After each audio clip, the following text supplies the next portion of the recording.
Hey, this week is the season finale of Invisibilia, the show about the invisible forces shaping human behavior. In their final episodes, co-hosts Elise Spiegel and Hannah Rosen are looking at the concepts we have about ourselves. Who are we really, and how does our image of who we think we are limit us and push us to do things we never thought we could? You can listen to Invisibilia in the NPR One app or wherever you get your podcasts. Hello and welcome to Car Talk on National Public Radio with us, Click and Clack, the Tappet Brothers. And we're broadcasting this week from the Car Talk Center for the return of Father's Day gifts. That's if you got Father's Day gifts that you didn't want. Hey, did you get your 48 Buick convertible that you wanted for Father's Day? Are you kidding? Oh, too bad, huh? Someone out there must have a 48 Buick convertible that they want to donate. Donate to whom? To me. Why not? I deserve it. I think my wife has discovered my secret of gift giving because she uses the same strategy now. You buy very, very elaborate, expensive things for the other person that you know he's got to return. Oh, right. He said, oh, hon, I don't deserve this. Yeah, right. Oh, I see. No, I always buy stuff like that doesn't fit her or it's wrong color. Like triple X large mink coat. And she goes back and they don't have her own size because I made sure when I bought it that they didn't have her own size. Oh, you sly devil. Aren't I, though? You are a devious creature. I am. Hey, you want to read some mail? That was the furthest thing from my mind, but... You may recall that a week or 2 or 3 or 4 ago, we had a call from someone who with the dead turkeys. Yes, trying to get the odor of the dead turkey out of the Dodge we Caravan. We have gotten 150 letters. We are stupid, you know? We don't know anything about... Well, you know, I thought after we received it, it's just a recap for people that weren't listening. Yeah. There was a fellow who I guess, bought a bunch of groceries, among them a dead turkey.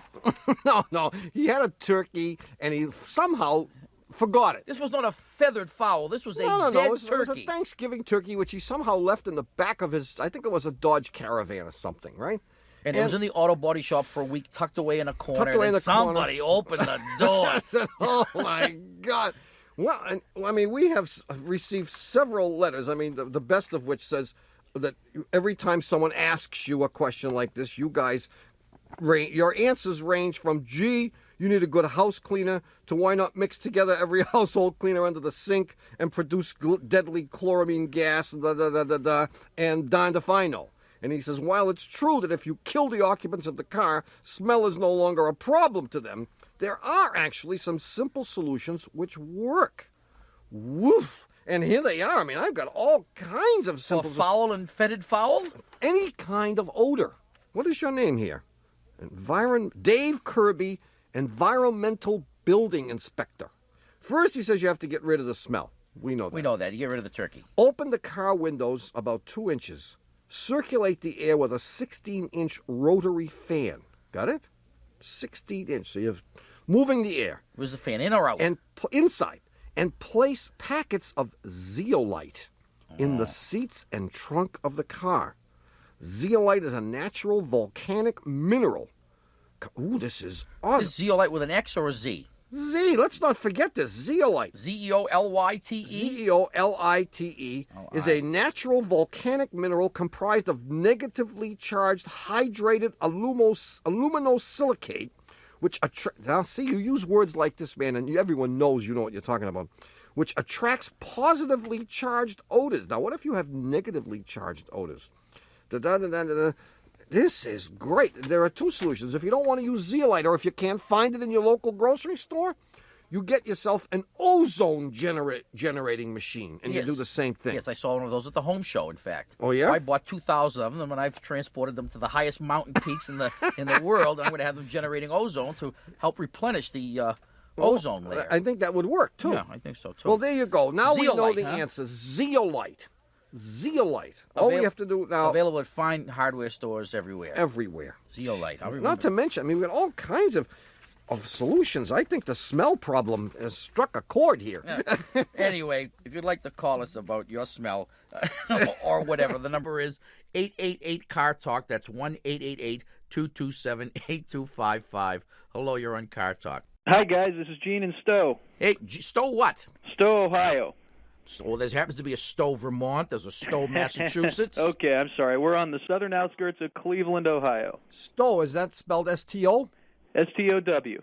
Oh, see, the one around here is spelled S-T-O-W-E, I think. Yeah. We're not in New England, so we don't get to use. You don't get the to E. use all those extra useless That's right. vowels. All the old English things. Mm-hmm. Right. So anyway, I'm hoping you can help me rationalize not doing something Aha. that Yeah. my mechanic recommended. Yeah. I love this kind of question. What I have is a Toyota Corolla. Okay. And the last time I had it in, they brought me out and showed me that the water pump and also the driver's side front axle seal had both developed leaks. Okay. And what I asked them was, look, I don't have puddles forming under the car in the garage. Couldn't I just keep driving it and check the fluid levels every couple of days in the transmission and, just kind of keep it alive by topping them off rather than spending $750 total, I think, to get both of these things repaired. See, my experience with this sort of philosophy that you have is that it doesn't really work unless there is someone around to give you dope slaps, because you will be religious about checking the coolant and the fluid the first week. Right. You might even do it every day. Yeah. And then every other when day. the level doesn't drop, you'll say, See, what am I wasting my time doing this for? I mean, and it's pretty obvious to me that you're ready for a new car any day now. I need to get another 100,000 miles out of this car. I think I can do it. Well, let me just tell you one little anecdote. When I drove my beloved Dodge Dart, Rest in peace, yes. R.I.P. It had a single braking system, which meant if you had a leak somewhere, you could lose all brakes, all four of them. And I had a leak. So I would, in fact, take a look at the brake fluid every couple of days. Yeah. And in order to remind myself to do it, I took a piece of duct tape and I taped it to the dashboard. And at the other end of the duct tape, I taped the 7/16 open-end wrench that was necessary to open up the reservoir. Okay. And so every time I get in the car, when I took my foot off the gas and hit the brake, my knee would be struck by this 7/16-inch wrench. One day, and it worked beautifully, until one day the tape sort of dried up and fell off. And from that day on, I never again checked the brake fluid until... And that's why Alex crashed the car, and that's why today it's in the junkyard. That's exactly it. So that's my little anecdote. You will remember it if you have some mechanism to remember it with, and then you'll forget, and that'll be the end of it. And it'll be the end of this Corolla, which my brother thinks is what you're planning It's anyway. imminent. It's obvious. Subconsciously, on some level, this car has had it in your mind. Because if you really are telling the truth that you want to keep it for another 100,000 miles, what's the logic then in not fixing it sooner as opposed to later? Yeah. You're taking a big chance if the transmission runs out of oil and you cook it. That's going to cost you a $1,000. Okay, and see that I guess was the question. Yeah. How likely is it that this will be catastrophic if I don't address this? Both of them will be catastrophic. The reason you don't see puddles of oil of gear oil on the ground is that it really only leaks when you're in motion. As the axle spins, it is pulling oil toward that seal. And what it does is the oil will escape past the seal and get slung out and wind up on the ground. So if you look, you'll see pressure in the system when it's spinning versus when it's stationary, it's less. So that's going to happen. And little by little, you're going to lose all the fluid, and you're going to forget to check it, and the leak's going to get bigger because leaks never get smaller. And you'll cook the transmission, and that's $1,000. And then you're going to blow the head gasket because the water pump has failed, and the head's going to crack. That's $4,000. And that's going to cost you $2,800. Yeesh. And then you'll have to junk the car, which means that you'll have to buy a new one, and that's why I said you have your eye on a new car. So I think you should fix them tomorrow. Unless you really subconsciously want the new car, in which case we can make you forget everything we've just said. What did you have for lunch yesterday? You can, we're going to go over that. See you, Gene. Get them fixed immediately. Okay, thanks, guys. Good luck. Bye-bye. 1-888-CAR-TALK or 1-888-227-8255. Hello, you're on Car Talk. Hi, this is Keller from Washington, D.C. Keller? That's right. Keller. That's right. Now, does anyone else on the planet have that name? A couple of shows ago, you had someone call in with that name, as a matter of fact. It was the first time I had heard it. It was a guy, though. Yes, it was. You're right. Oh, you remember? Yes, I do. So how did you happen upon this name? I mean, you have to tell us. It is unusual. I really do? Well, no, you don't have to do anything. No, but it we're is. asking. It is the last name of someone in your mother's family. No, that's not true. No. I made it up. You made it up. I was born Kelly, and I didn't like that. And how old were you when you made this serious choice? Oh, in my 20s? In your 20s. And so you're legally now Keller? You went and changed all your driver's license says Keller? Well, my driver's license says Keller, yes. It does. That'll do it. Yeah, I'm changing my name to Scout. International Scout. Okay, Keller, we've badgered you enough about your name. What's your question? Where'd you say you were from, Keller? D.C., pay attention. Yeah, Washington, D.C. Oh, Washington, D.C. You're not a lawyer or a politician, are you? No. Good. Graduate Okay, student. what can we do for you? Graduate student. That's next on the list. Graduate student. Are you a graduate student? Yes, I'm a Are graduate. you an art history major? No, I'm in sociolinguistics. Oh, right up there with art history. Sociolinguistics. Yeah. Yeah, slightly more useful. We can get back to that. Yeah, okay. Because Can I get to my problem? I'm sure not that yet. our listeners would Not- love to know not yet. what a sociolinguistic person does. Well, But- Keller's going to tell us all about but it we in can- the second half of the show. Second half of the show. We can talk about cars first. What's your problem? Okay, so here's my story. Yeah. My partner and I are driving down the road. Hurry it up, will you? We're almost out of time. We're in our 92 Toyota pickup. Sure. Okay, and along comes this woman, and she says, hey, your passenger rear wheel is wobbling. Wobbling, wobbling. So we Yeah. check, and there's nothing loose. It's not like, everything's tightened down. But the wheel is definitely wobbling. So we have no idea, did a heinous pothole cause this? Yeah. Or we had an accident a couple of years ago, and we don't know whether for 2 years now we've been driving around with this wobble. So I don't know, is it dangerous? What is it? And how much is it going to cost to have it fixed? You've been going out with this guy for 2 years? No, we've been married for almost 7. Ah, cool. All right. And yet you refer to him as your partner. Yes. You know what I now refer to my wife as? What? Yes. I've heard you talk about your wife. Well, she's hoping to rip out our perfectly adequate kitchen and make a new one out of it. Yeah, one that has like a sink and a stove. In any event, we can't afford to do this, so we had to go to the bank and borrow like $20,000-$30,000. I don't know how much it was. So we got this 30-year mortgage for the kitchen. And on it, she is referred to as co-applicant. So now I call her my co-applicant. Okay. Isn't that cool? That is cool. Okay, I'm sorry to get off the track here. That's okay. all right. My co-questioner and I would like to know. Is it dangerous? Yes. Probably not, seeing you've been driving like this for 2 years. Was it caused by the accident? Very likely. Okay. And what is it? I'll get to in a second. Okay. But the way to find out what's going on is to swap the wheels. Take another wheel which you know doesn't wobble Okay. and put it on that side. Okay. And if the wobbling is gone, then it is entirely the wheel that's responsible. However, I'm going to suggest that the wheel is probably okay, and what happened during the accident is that the axle flange got bent. If you were to take off the wheel and then take off the brake drum, you would be left with this thing that has 5 or 6 studs, threaded studs sticking out of it, and that is the axle flange. That is the end of the axle.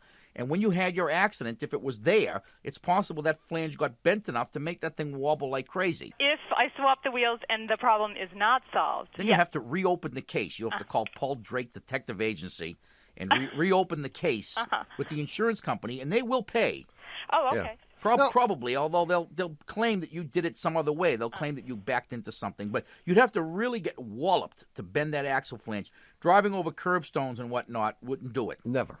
Potholes, no. No, you gotta no. get hit. Nay. You gotta get hit on a side impact, direct hit. So if you didn't have that in the accident, then that's not the problem. It's the rim. Good luck, Keller. Wait a minute! Whoa, whoa, Wait, whoa! you didn't answer question number 3. What Is it dangerous? No. No, we got that. What is it we got? How much is it to fix it? Oh, I imagine a few $100s. A few hundred. You have to replace the axle. But you could buy one at the junkyard. Okay. You could buy a used one. Don't forget the one on the other side is used, and you're perfectly happy with that one. You're right. All right. Sociolinguistics? Excuse me? I knew knew you were going to get to that. Yeah, I mean, what does it mean? Well, things like why I decided to use partner instead of spouse. Yeah, I was going to ask. That was my next question. Yeah. In general, social linguistics is the use of words. Of language, yes. Language. How people use it, language, how they use it differently. And what it means sociologically. I would say so, sure. That sounds That's what right. it means? Good enough. And so why did you use partner? I just use it because I don't like the term spouse. There are a lot of people who have partners, life partners, who don't have access to the institution of marriage. And so... Oh, so you don't want to discriminate against them by using the word spouse. Yes. I think it's a more general term. Well, that's very egalitarian of you. A more general and descriptive term. Are you a tree hugger also, Keller? No, actually, I think co-applicant is even better. Co-applicant's even better. Okay. Right? Yeah, co-applicant's good. Co-applicant. Well, actually, I've heard a lot of people just use the word companion. I think you should start using companion. Okay, just for you, I'll start using companion. All right, Keller. Okay. I'm going to tell my co-applicant about this and see what she thinks. Okay. See you later. Thanks a lot. Bye.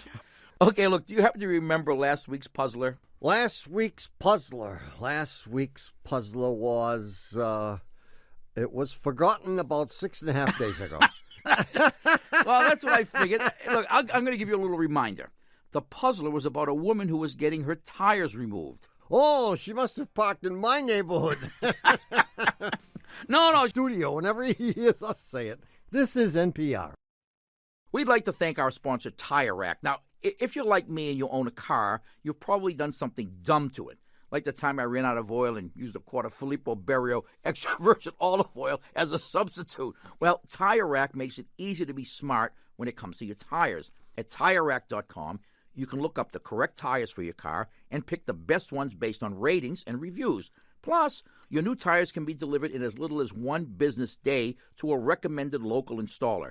So even if you forget to release the parking brake or send your brother's 65 AMC Ambassador to the crusher, you can still redeem yourself by getting the right tires. TireRack.com. Find, deliver, install smarter.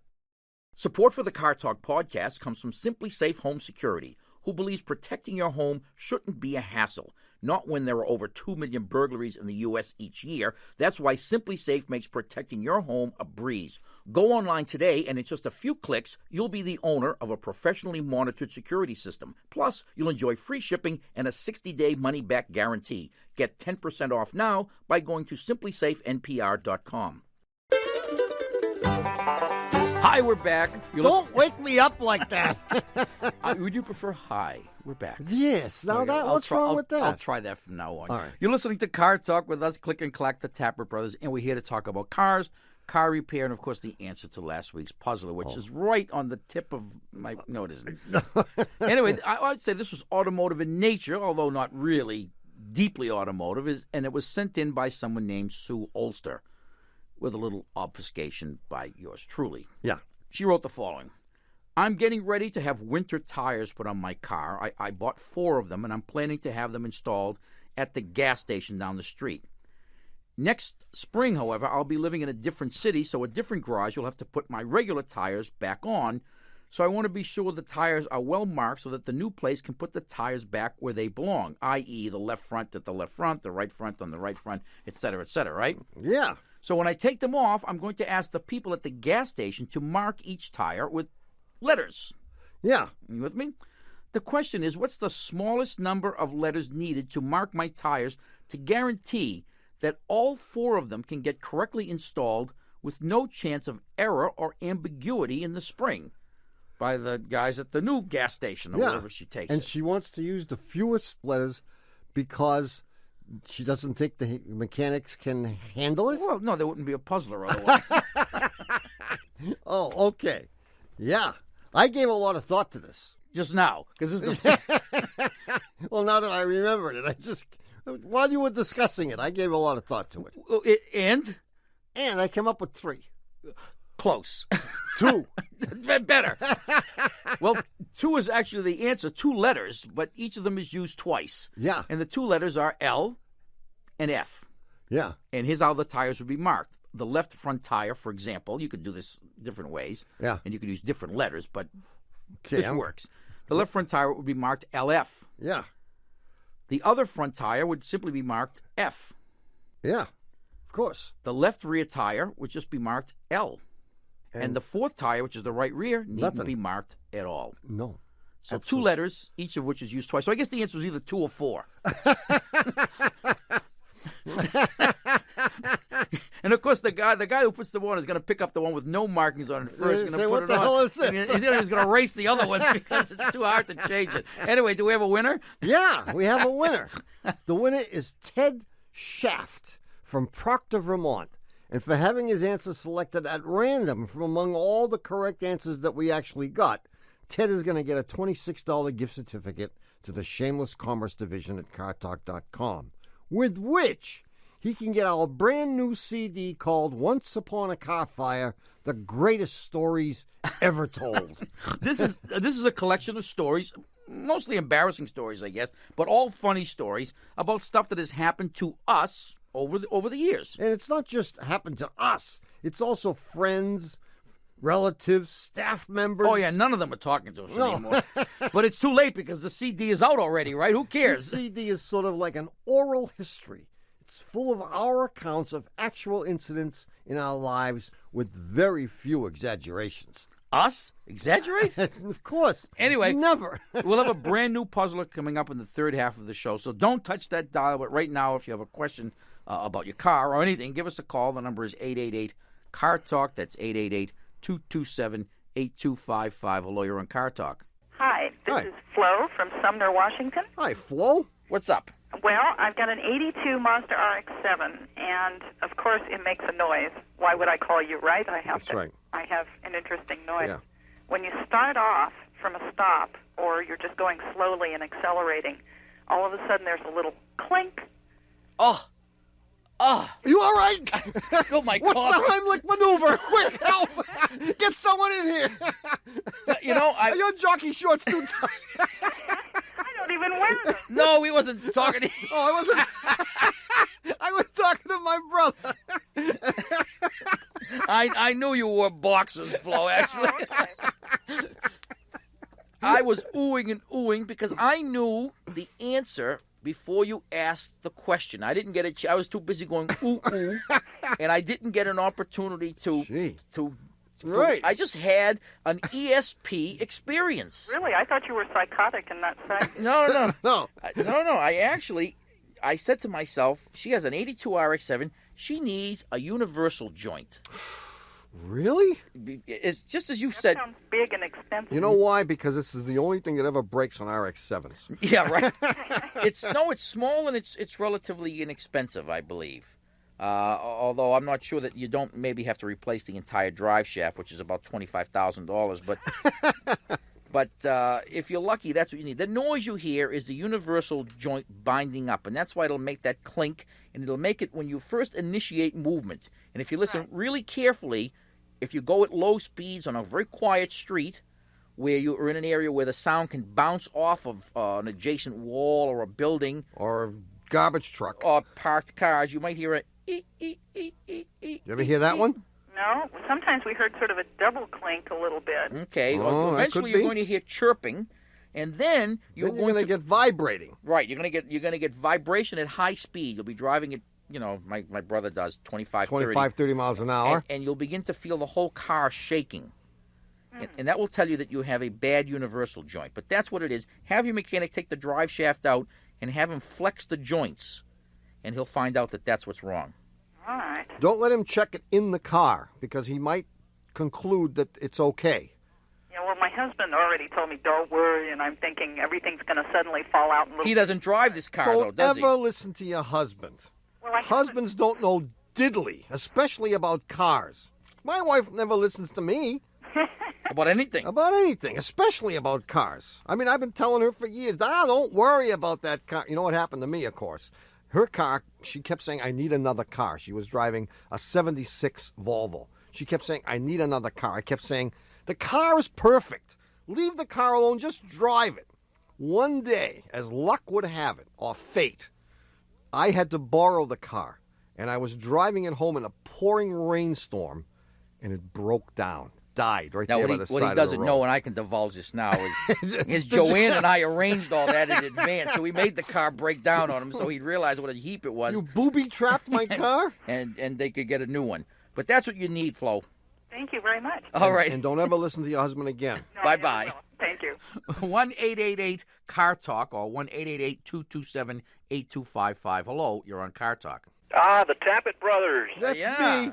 How are you? Good. Who's this? This is Dave Miller in Albany, Georgia. Dave, what's up? Well, I'm having a problem with my 87 Ford Ranger. It's got a V6 in it, and when I first bought the truck, it had loads of power, and I'm having a couple of different problems with it, actually. The first one is a mechanical problem. I'm suffering a loss of power, especially at the low RPMs. And as you can imagine, it gets very hot here in Georgia, and driving home in the evenings when the weather is very, very hot, the valve lifters seem to be rattling quite badly. Oh.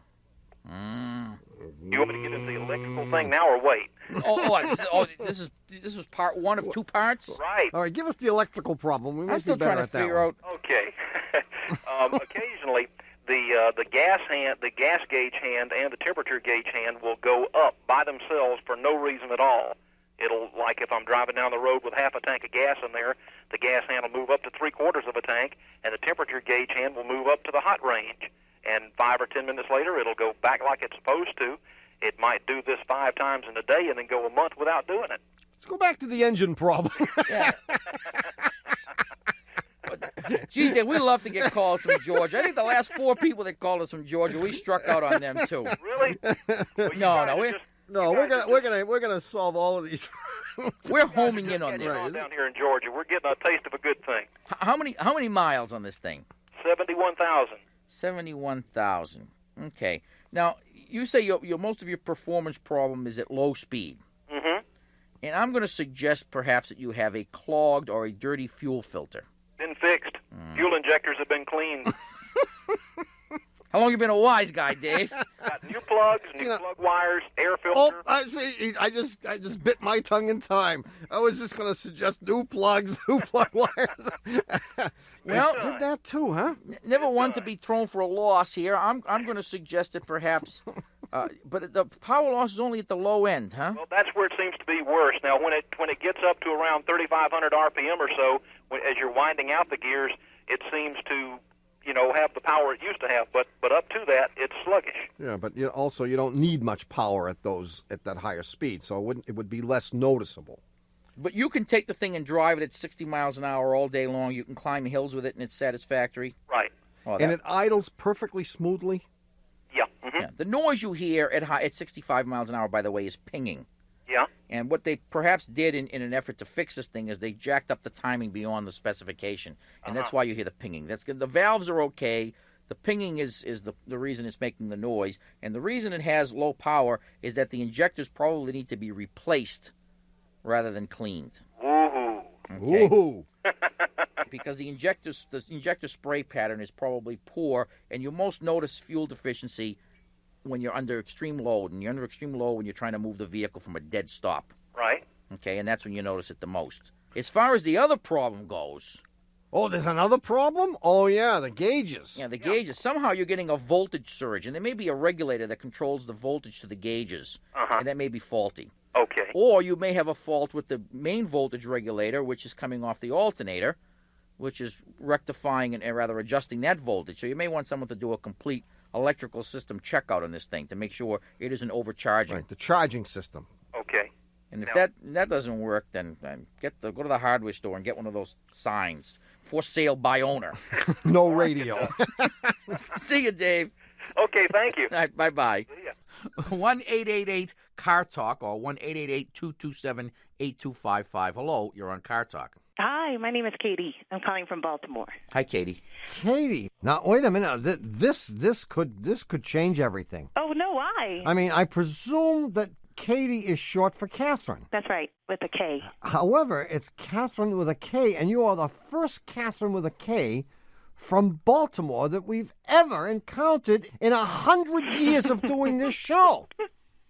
You might be the only Catherine seems like with a 100 years. K in the entire city. I'm it. Well, Wow. I do like Katie as opposed to Kate. Thank you. So do I. Katie See, is... and I thank you for introducing yourself as Katie, because if you had said my name is Catherine from Baltimore, What would you have done? I would have immediately jumped and put my big foot in my mouth and said, well, that's definitely Catherine with a C, and I would have been wrong for the second time in 10 years.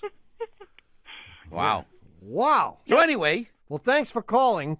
Thanks for taking my call. My question actually stems from an incident I had a few days ago with my good friend and housemate, Todd. We were getting into my car. Todd sat in the driver's seat, and I was sitting in the passenger seat. And I closed my door without incident, but Todd's door got caught on the sidewalk. You know, firmly stuck in the sidewalk. Yeah. Right, because Todd's what? Fat. Never mind. Come on. Let's be careful here. That's actually really light.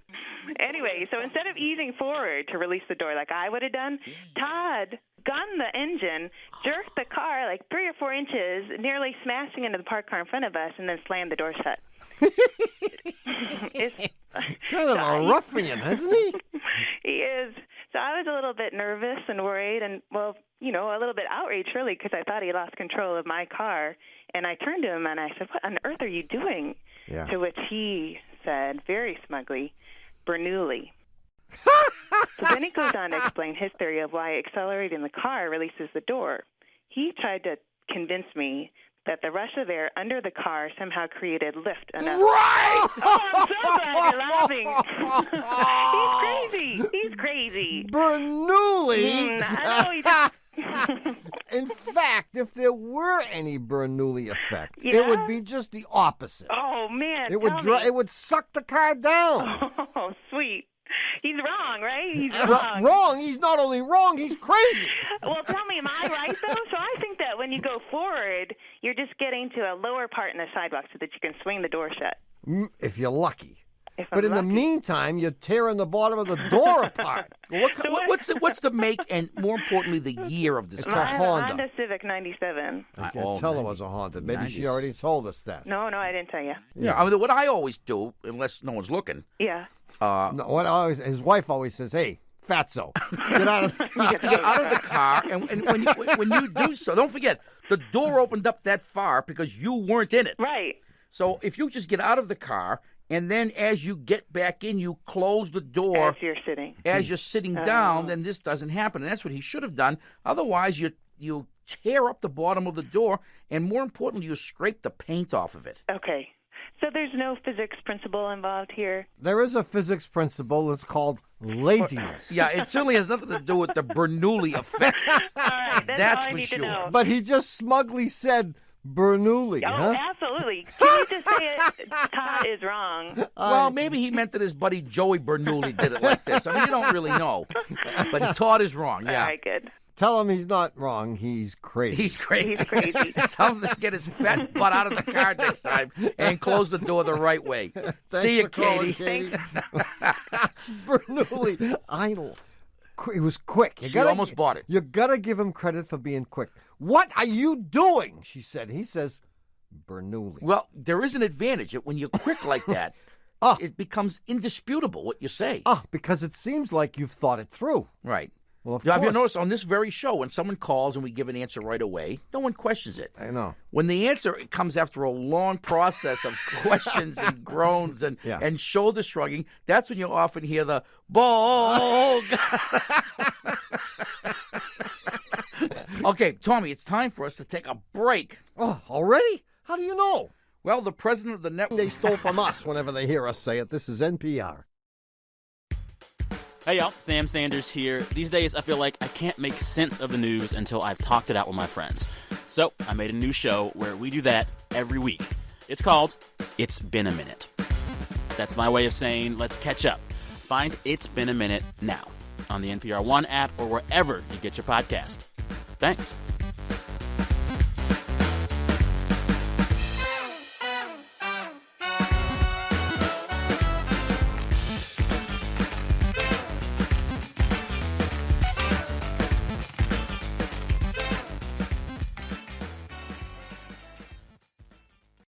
Support for the Car Talk podcast and the following message comes from Exxon and Mobil, the exclusive fuel partners of the Plenty Rewards program. 500 points is worth at least $5 in savings. You can pick up a Plenty card at an Exxon or Mobil branded station and start earning points right away. Ha! We're back. You're listening to Car Talk with us, Click and Clack, the Tappert brothers, and we're here to talk about cars, car repair, and, of course, the new Puzzler. Yeah. Okay, you ready? Pay attention. I am going to pay attention. Because none of these details matter, but you can you pay attention anyway. Yeah, go ahead. Here's the scene. Yeah. A family dinner with the extended Magliozzi clan. Lots of people, and of course what? Lots of noise. Yeah. Somehow, above the cacophony, my usually quiet wife made herself heard. "Check this out," she shouted. "My knife and fork are stuck to each other, kind of like they're magnetized." Well, Sure enough, one of them, the knife, was indeed magnetized. In fact, it was such a strong magnet, she was able to pick up my entire set of keys with that knife. Really? Well, she dropped my keys into the soup, but that's another story altogether. Then one of the boys figured out that his knife was magnetized too, but the polarity was the reverse of hers. Really? We all kind of puzzled over this phenomenon for a while until finally somebody, I think maybe my niece, offered an explanation. And when we checked out her theory, we discovered that she was right. Really? What was her theory? What was her theory? Here's the hint. Yeah. We stuck Tommy with the check that day. Now, if you think that's... Huh? Now, if you think... I'm trying to remember when that was. It must have been... it's every time. 15, 20 years ago. It's been that long since we stuck you with the check. Anyway, if you think you know the answer, write it on the back of a Coleman Road Trip Pro Deluxe Portable Propane Grill with 24,000 total BTUs and send it along with a year's supply of Neiman Ranch Bistro cuts to Puzzler Tower, Car Talk Plaza, Box 3500, Harvard Square, Cambridge. Our fair city. Matt 02238. Or you can email us your answer from cartalk.com. But right now, if you have a car question, our number, as always, is 888-CAR-TALK. That's 888-227-8255. Hello, you're on Car Talk. Hi, guys. This is Roy Pfister. I'm calling from Mandeville, Louisiana. Hi, Roy. Mandeville, Louisiana. What part of Louisiana is Mandeville? That's about 40 miles north of New Orleans. You know Lake Pontchartrain? Certainly. You ever heard of it? Of course. Okay. Everyone has. All right. Well, we're on the north shore of Lake You're on the north side of the... so you're right across the lake from New Orleans almost. That's correct. Yeah. And we're right on the entrance to the longest bridge in the world, a 24-mile bridge. The Lake Pontchartrain Bridge. That's correct. Yeah. Yeah, we flew over it once, and we said, Sonia Henny's tutu, what a bridge. So many of the mechanics there in the area have boats. Because not only do they have the lake to go on, they even have the whole Mississippi River. That's right. Man, the boat payments being made down there. Gulf of Mexico. I love it. Man alive. It's a mechanic's dream. Boy, are you guys getting overcharged for everything. So tell us your tale, Roy. Okay, I've got a 77 Mercedes 450 SL. And it's one of those roadsters, you know. Mm-hmm. Oh, yes, of and course. It's in beautiful condition. I really maintain it well. But I'm having a problem with the brakes. It's got 102,000 miles on it. And about 6 months ago, the brake pedal started softening up a bit to the point where I had to kind of pump the pedal to get the brakes to function properly. Yeah. So I took it into my mechanic, and he said, well, let's bleed the lines, and maybe there's some air in there. So we tried that, and it didn't work. Took it back, and he said, well, maybe it's the master cylinder. So he put a brake master cylinder in, and, of course, bled the brakes at the same time. And after I drove the car for about, maybe a half hour or about 45 minutes, and the engine was up to running heat, the brakes almost faded completely. I mean, it left maybe an inch space between the floorboard and the pedal. Oh, really? Yes. And the prior to which, had it improved? No. Oh, so when he put the new master cylinder in, you didn't see any difference in what was going on? No difference. Okay. Right. Got it. Okay. Got it. And only when the engine heated up, would the brakes malfunction. But when he put in the master cylinder and bled the system, did you then have a good hard pedal? Yes. Sure. I mean, why would he send you out if he didn't get a good hard pedal? Well, that's correct. Sure. But the hard pedal didn't last. Yeah. Well, can I ask a question? After it cools off, like the next morning, Yes. is the pedal okay again? Yes, it is. Aha. Well, here's what I think. Here's what I think is happening, but I don't know why. I have a theory. Oh, go ahead. No, go ahead. No. You tell me You're the older brother. No, you tell me what you think is happening, and I'll tell you if my theory fits it. Oh. Go ahead. Okay, what's happening is somehow or another your brakes are on or getting applied gradually as you drive the car. So you take off from his place. Wait, say that again. I'm sorry. Your brakes are applying themselves as you drive the car, and the reason you're losing the brakes is the fluid is beginning to overheat and boil. Well, so that as you drive the car, it's tantamount to you're driving it with your left foot resting on the brake pedal and your right foot on the gas. And if this happens, the heat of friction causes the brake fluid to actually boil in the little lines there. Right. And when you get things to boil, what happens? Part of it turns into vapor. Right. And now you've got the equivalent of air in the lines. Well, okay. Well, the mechanic thought of that there's heat. Yeah, he did. Being caused by something, but he didn't know what it was. See, I don't think that it has to do with the fact that the engine has heated up. It has to do with the fact that you're moving. Mm-hmm. That you're driving the car. If you sat there with the engine running, you could sit there for 25 minutes, and I'll bet you that pedal would be just as hard as it was when you first started. Oh, really? So it's not that the heat of the engine is causing things to heat up. It's the friction of what sounds to me, I mean, for example, here's one possibility could be that you have a stuck brake caliper. Okay, well, the mechanic said he was going to inspect all of that on this go-round. Ah, so that's what he's doing as we speak. That's right. Can you call him now? It's been in his shop for about 10 days. Maybe has. He's still scratching his head. I don't know. But well, I mean, you could have a stuck caliper. You could have a warped rotor. Okay. All of which would cause friction. Or you could heat. have a faulty vacuum booster. Yes, The vacuum booster is the thing that gives you power brakes. Oh. And in some rare cases, even though the thing is a virtually fail-safe device, it can happen that the thing, even without your stepping on the pedal, gradually begins to inch forward and apply pressure to the master cylinder, even though you're not stepping on the brake. Okay. And one way to find out maybe what's going on is when the car begins to lose its pedal like this, you may in fact find out that if you were to put the car in neutral and tried to push it, you couldn't. Okay. Because the brakes are on. That's a good thought. So suggest that to him. I will. Either you've got a stuck caliper or you've got a faulty power booster. And we already know it's not the master cylinder because he replaced that. Yes. Yeah. Right. Oh.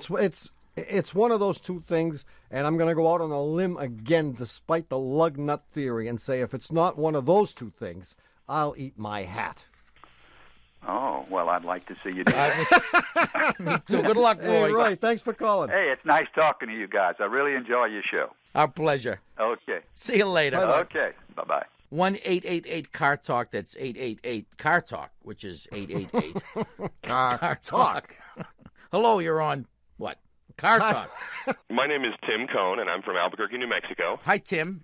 So what's up, man? I was just hoping you guys could help us solve a little discussion my wife and I were having. Well, Tell my husband he's wrong. My wife is here with me. What's your name, wife? Pam. Pam. Yeah, okay. This discussion would be like in quotes, right? Yeah. Okay. I've had some of them. I had one of those just the other day. Help him to see the error of his ways. Well, as you know, Pam, we will speak the truth. Of course. Go ahead, Tim. You tell the story. Assuming we know the truth, and if we don't, we'll make something up. Okay. Okay, go ahead. Well, we have a 93 Saturn SL1. Mm-hmm. And I drive a Mazda pickup, and I think it's 87 Mazda pickup. I had borrowed the Saturn. And So you normally drive the Mazda, but you borrowed what is evidently your wife's Saturn. Yeah. Okay. Yeah. And, well, this came to be because we took it into the dealer to get something done on the windshield wipers. Someone had turned them on when they were frozen to the windshield. Got it. And so Pam had done that. Okay, we got it. So we took it into the dealer to get the windshield wipers fixed, and they went over the whole car, and they said we had a crushed engine mount. Mm-hmm. Yep. And I was wondering, what causes a crushed engine mount?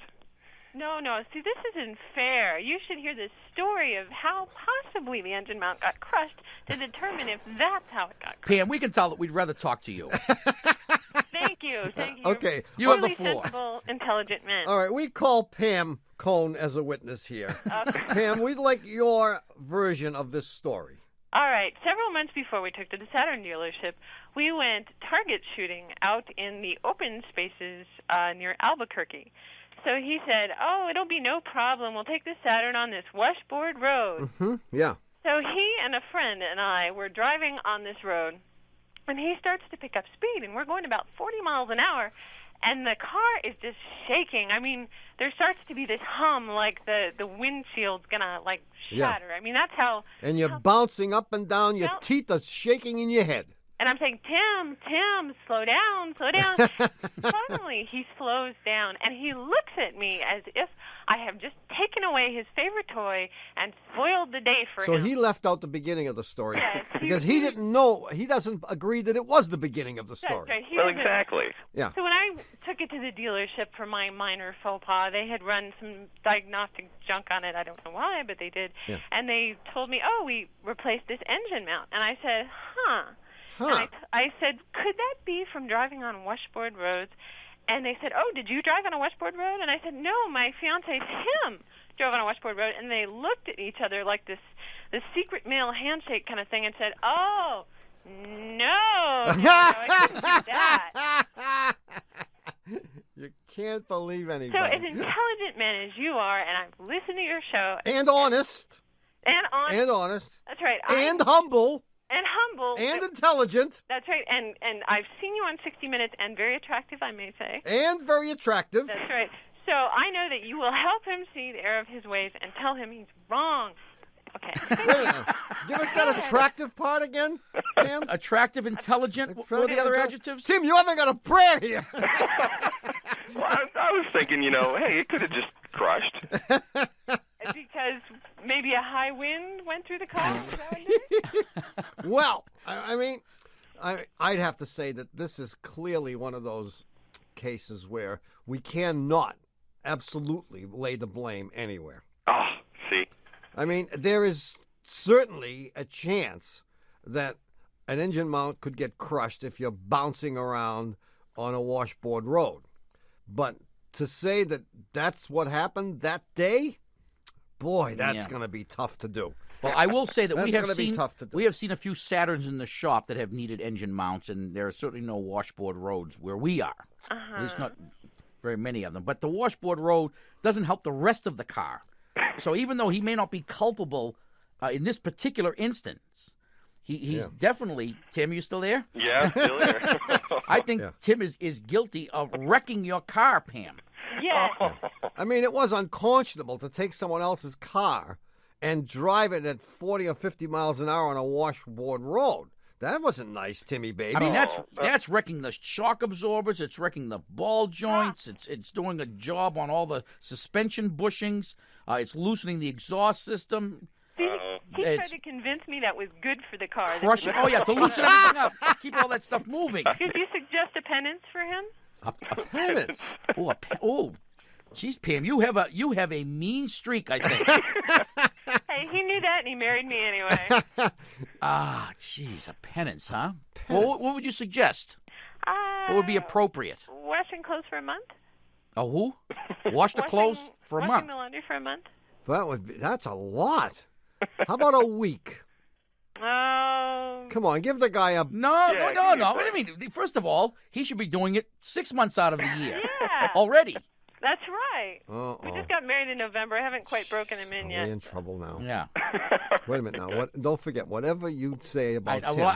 that just struck me just now. I know. It just dawned on me that what's good for good for the goose is good for the gander. Let's be very, very careful what our position is here. Even though our wives never listen to our show. people call them up and tell them what we say. Oh, yeah. So we have to be very, very careful. I'd say a day would be good. Yeah, a day. Right. folding. One load and fold it. Okay. All right. All right. All right. Thank you, guys. Behave Thanks for yourself, calling, Tim. guys. And don't get us in trouble anymore. Okay. See? Bye. Bye-bye. Yeah, you're right. Whatever we suggest. That was dangerous. We were treading on dangerous ground there. That was a little trap set by Pam for us. Probably paid off by your wife. No, more likely yours.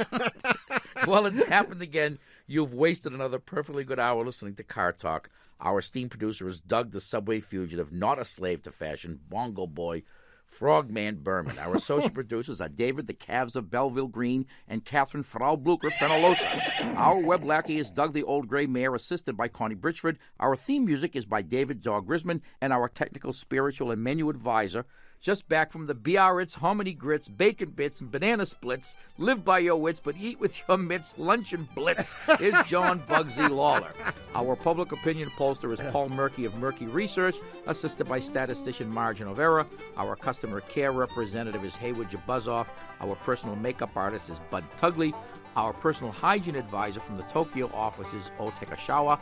Our transgender studies expert is Ben Hur. Our rock and roll historian is Bruce Wade Hughes. Ben Hur, I just got that one. We've been using him for 5 weeks. Our Russian chauffeur is Peekoff and Dropoff. Our mother-in-law liaison is Stella Payne Diaz, who's married to our father-in-law liaison, Royal Payne Diaz. And, of course, the head of our working mother support group is Erasmus B. Dragon.